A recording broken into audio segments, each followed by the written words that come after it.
The last walk with Grandpa. The sun had just begun to peek over the horizon, painting the sky in soft hues of orange and gold. I sat on the old wooden bench outside our house waiting for Grandpa. Every morning, without fail, he would join me for a walk through the narrow lanes of our small village. His steps were slower these days, but his spirit was as alive as ever. "Ah, my little soldier," he greeted me that morning, calling me by the nickname he'd given me when I was 5. "Ready for our journey?" I nodded and we started walking. Grandpa wore his favorite brown coat, the one with worn-out elbows, and carried his polished wooden cane. His hands, weathered from years of hard work, gripped it firmly, but his eyes sparkled with the wisdom of countless seasons. The village was quiet at that hour, the scent of fresh bread from the bakery mixed with the cool morning breeze. As we passed familiar houses, Grandpa began to tell his stories, as he always did. But this time there was something different in his voice, slower, softer, almost as if he was savoring each word. "You know," he began, "life is like this path we're walking on.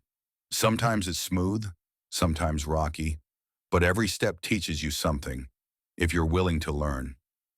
I smiled. I had heard him talk about life before, but every time felt new. "What did you learn the most from your life, Grandpa?" I asked. He chuckled, his voice deep and warm. "Patience and the value of time." We stopped at the old bridge over the river, a place where we often paused. The water below was calm, reflecting the rising sun. Grandpa leaned on the railing looking at the ripples. "When I was young," he said, "I thought everything had to happen quickly. I wanted success, money, respect, right away. I worked from sunrise to sunset, but I forgot to spend time with the people who mattered." His eyes grew distant. "Your father was young then, and I missed many of his school plays. I thought I was doing it for the family, but in truth I was losing moments I could never get back." I could hear the weight in his words. "Did you regret it?" I asked quietly. He sighed. "Regret is a strange thing, my boy. It doesn't shout. It whispers to you in the quiet moments. Yes, I regret it. That's why I tell you now. Never let your work make you forget the people who make life worth living."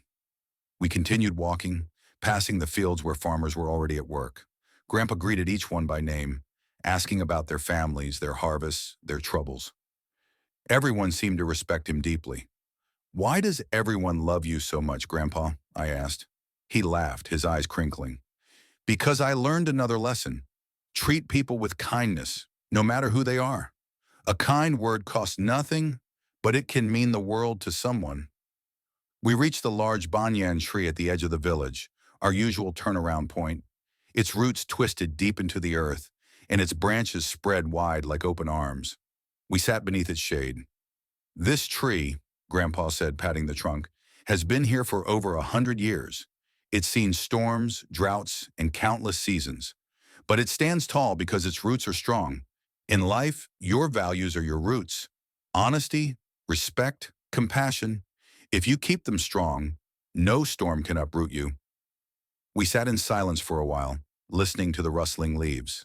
Then Grandpa's voice broke the stillness. "There's something I haven't told you," he said softly. "The doctor says my heart is tired. I may not have many more walks left." I felt my chest tighten. "Don't say that, Grandpa," I whispered. He smiled gently.